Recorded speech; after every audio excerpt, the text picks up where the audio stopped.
जो सबसे बड़ी खबर है, अहम खबर है, उसकी जानकारी सबसे पहले। तुर्की का विरोध शुरू हो गया है और इस विरोध के स्वर जो हैं चारों तरफ से उठने शुरू हो गए और समर्थन करने के लिए खासकर इस बात का कि तुर्की का विरोध होना चाहिए, तुर्की की सेलेबी कंपनी का सिक्योरिटी लाइसेंस रद्द करने को लेकर बात हो रही है। भारत सरकार ने तुर्की की कंपनी का लाइसेंस रद्द कर दिया है और भारत में 9 एयरपोर्ट पर ग्राउंड हैंडलिंग का यह काम करती है। लेकिन अब जो खबर आ रही है वो ये है कि इसका लाइसेंस रद्द कर दिया जाए और बड़ी कंपनी है वहां की, और इसके अलावा भी तुर्की को हर तरीके से अब चोट पहुंचाने की कोशिशें जारी हो गई। खासकर पर्यटन के क्षेत्र को लेकर एक बड़ी बात भी अब कुछ देर में सामने आने वाली है। तो पर्यटन को लेकर के लगातार ये बताया जा रहा है कि जो टिकट्स हैं वो कैंसिल किए जा रहे हैं, होटल बुकिंग भी कैंसिल किए जा रही है। लेकिन इस सब के बीच पाकिस्तान का साथ देने के लिए तुर्की को एक और बड़ा झटका मिला है। जहां जंग में पाकिस्तान का साथ देना तुर्की को भारी पड़ता दिख रहा है, देश भर में बॉयकॉट तुर्की की मुहिम तेज हो गई है, तो दूसरी तरफ सरकार ने तुर्की को तगड़ी चोट देने का पूरा प्लान तैयार कर लिया है। क्या है वो पूरा प्लान, आपको इस रिपोर्ट में दिखाते हैं।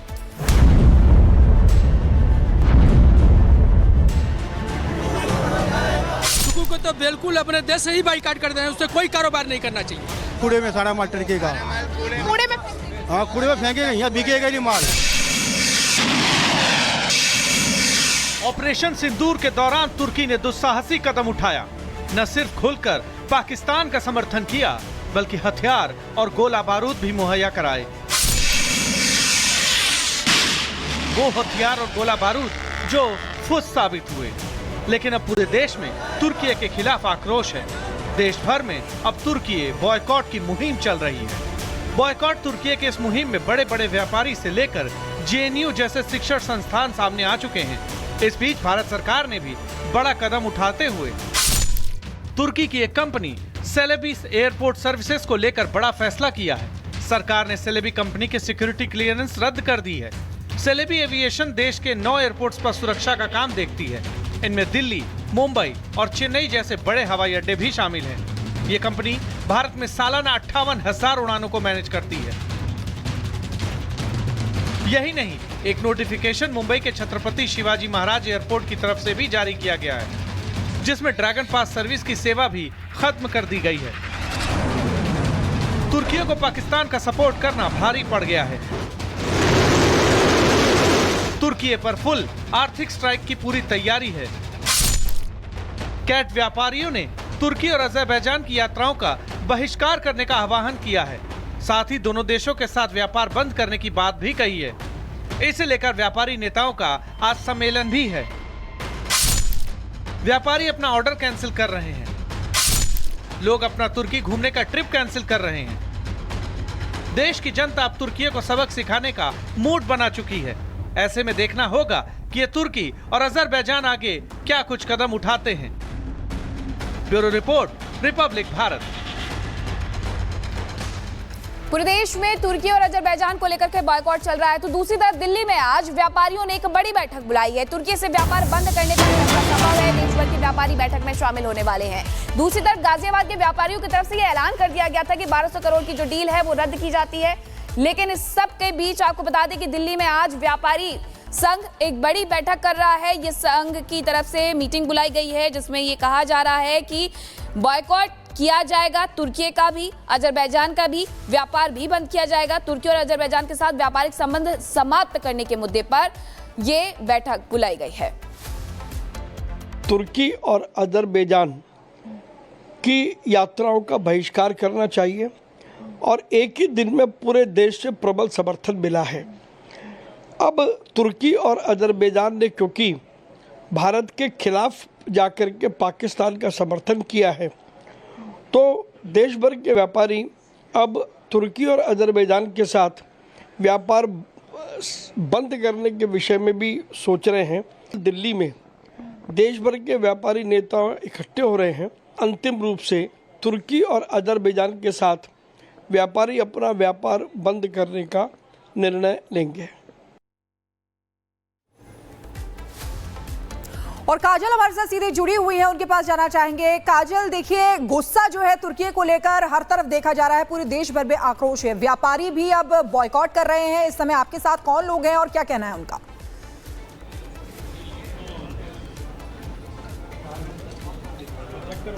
जी बिल्कुल, आपको बता दें कि जो महासचिव हैं कैट के प्रवीण खंडेलवाल, उन्होंने विभिन्न राज्यों के जो प्रमुख हैं उनको बुलाया हुआ है और यहाँ पर डिस्कशन होगा और प्रेस कॉन्फ्रेंस होगी जिसमें ये तय किया जाएगा कि किस तरीके से अजरबैजान और तुर्की का बायकॉट करना है। क्योंकि लगातार प्रवीण खंडेलवाल की बात करें तो उनका लगातार यही कहना है कि तुर्की ने जो पाकिस्तान का साथ दिया है, ये कहीं ना कहीं उसका खामियाजा उसको भुगतना पड़ेगा। और लगातार हमने जो व्यापारी हैं उनसे भी बात की, तो अगर हम ग्राउंड रिपोर्ट की बात करें तो वहां पर भी लोगों का गुस्सा साफ तौर पर देखने को मिल रहा है और लोगों का कहना यही है कि अगर पाकिस्तान का साथ तुर्की ने दिया है तो अब उसका खामियाजा उसको भुगतना पड़ेगा। दूसरी तरफ आपको बता दें कि प्रवीण खंडेलवाल ने उड्डयन मंत्री को भी एक चिट्ठी लिखी है जिसमें साफ तौर पर एयरलाइंस को भी पूरे तरीके से रद्द करने की बात कही गई है। तो यहाँ पर जो व्यापारी हैं वो मौजूद हैं इस वक्त और थोड़ी देर में प्रेस कॉन्फ्रेंस होगी जिसमें यह बताया जाएगा कि किस तरीके से तुर्की और अजरबैजान का बायकॉट करना है। बिल्कुल काजल, ये महत्वपूर्ण जानकारी आपकी तरफ से दी जा रही है। इसके पहले आपने प्रवीण खंडेलवाल से भी बातचीत की थी, कैट के महासचिव है, उनकी तरफ से ये जानकारी दी गई थी।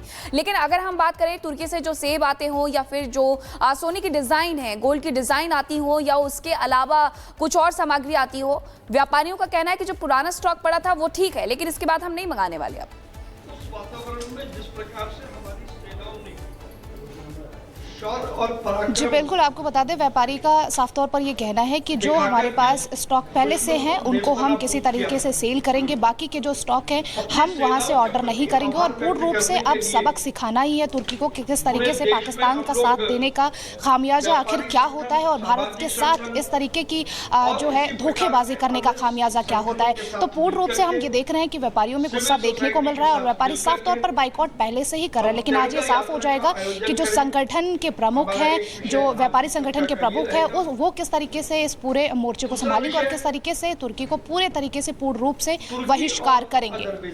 बिल्कुल काजल, बहुत बहुत शुक्रिया आपसे बातचीत करने के लिए। जो तस्वीरें हैं वो हम अब दिखा भी रहे हैं। ग्राफिक्स के नजरिए से आप देखिए कि भारत के किन क्षेत्रों पर कितना तुर्की का जो प्रभाव है, प्रसार है, वो साफ तौर पर देखने को मिलता है। और एक बड़ी खबर आ रही है, बड़ी खबर है कि देश की 3 बड़ी यूनिवर्सिटीज ने तुर्की से समझौता तोड़ दिया है। इनमें है JNU, जामिया और CSJM कानपुर ने MOU रद्द किया है। आतंक का साथ देने पर तुर्की का देश भर में विरोध जारी है। तो ऐसे में ये मामला आगे बढ़ता जा रहा है और खासकर व्यापार ही नहीं बल्कि अब जो एजुकेशन सेक्टर है वहां भी MOU रद्द किए जा रहे हैं। और जो जानकारी आ रही है 3 बड़े यूनिवर्सिटी जो है देश की, उसने तुर्की से समझौता तोड़ दिया है, जिनमें जवाहरलाल नेहरू यूनिवर्सिटी का नाम है, जामिया का नाम है और CSJM कानपुर ने MOU रद्द कर दिया है। यानी कि पूरी तरीके से अब बायकॉट होगा। व्यापारी संगठन या फिर शिक्षण संस्थान जो बड़े सेक्टर्स हैं, उन लोगों ने तुर्की से पूरी तरीके से बदला लेने का ऐलान कर दिया है और ये उसकी बस शुरुआत है। तो ये 3 तस्वीरें आपको दिखा रहे हैं यूनिवर्सिटीज की। ये वो 3 यूनिवर्सिटी हैं जिन्होंने रद्द कर दिया है MOU, यानी कि JNU, जामिया और CSJM कानपुर ने MOU रद्द किया है। हम देख रहे हैं कि तुर्की ने जिस तरीके से पाकिस्तान को समर्थन दिया, उसके बाद सभी भारतवासी एक होकर उसको जवाब दे रहे हैं और देना चाहते हैं। और इसीलिए अभी हमने आपको दिखाया था कि किस तरीके से व्यापारियों की भी वहां पर बैठक हो रही है और संभव है कि बड़ा फैसला वहां पर भी ले लिया जाए। और ये बड़े शिक्षण संस्थान हैं जिन्होंने MOU रद्द कर दिया है तुर्की के साथ। तो ये बड़ी इकोनॉमिक स्ट्राइक तुर्की पर हो रही है। JNU ने तुर्की की यूनिवर्सिटी से करार रद्द कर दिया है। JNU की कुलपति ने क्या कहा है, ये आपको सुनवाते हैं। MOU साइन होता है जिसे फिलहाल स्थगित कर दिया गया है। ये MOU क्या था, इन्होंने यूनिवर्सिटी से जो MOU साइन हुआ और कब तक के लिए स्थगित किया गया है? हमारे पास तुर्की भाषा के लिए एक सेक्शन है स्कूल ऑफ लैंग्वेजेस, लिटरेचर और कल्चर में, और हम तुर्की भाषा सिखाते हैं। एक भारतीय प्रोफेसर ही करते हैं। हम फरवरी में इस पब्लिक यूनिवर्सिटी इनोई यूनिवर्सिटी के साथ करार किया। और जब ये पहलगाम के बाद और ऑपरेशन सिंदूर के टाइम पे हमें लगा कि तुर्की एक मित्र देश नहीं है, बट क्योंकि ऑपरेशन दोस्त में हमने बहुत मदद किया उनको और इन्होंने हमें पार्टी पे चूर ही लगा दिया। सो इसीलिए JNU intellectuals academia and JNU Bharat का नंबर 1 यूनिवर्सिटी है। इस क्राइसिस के समय पे हम एक स्टैंड नहीं लिया तो कभी लेने में कुछ उपयोग नहीं है, क्योंकि इंटेलेक्चुअल्स करेजियस होना चाहिए, हम डरपोक होकर नहीं रहना चाहिए। सो इसीलिए जेएनयू की नेतृत्व, एकेडमिक नेतृत्व में हमने दिखा दिया कि हमारा ही छोटा स्मॉल है कि हम तुर्की के साथ करार, एक ही करार है और एक इन प्रोसेस है। इसको हम इन अबायंस रखा, क्योंकि 6 महीने के नोटिस देना पड़ता है टर्मिनेट करने के लिए। ऐसे ही चलेगा हम सोचते हैं तो हम टर्मिनेट ही कर देंगे, क्योंकि दो देश भारत विरोधी है। सो जेएनयू उस देश के साथ हम संबंध नहीं रखना चाहिए। और दूसरा और अगर पाकिस्तान को समर्थन और सैन्य मदद देने पर तुर्की के खिलाफ पूरे देश में गुस्सा है। जेएनयू के बाद जामिया यूनिवर्सिटी ने भी तुर्की की यूनिवर्सिटी से करार रद्द कर दिया है।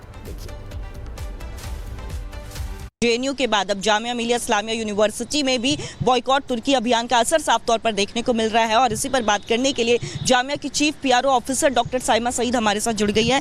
मैम, ये एमओयू क्या है, उसके बारे में बताइए और कब तक ये सस्पेंशन रहेगा? जामिया ने भी ये डिसीजन लिया कि जो भी एमओयू हैं हमारे किसी भी एजुकेशनल इंस्टीट्यूशन जो कि गवर्नमेंट ऑफ तुर्की से अफिलिएटेड है, उनको हमने सस्पेंड कर दिया एंड वो सब सस्पेंडेड रहेंगे टिल फर्दर ऑर्डर्स।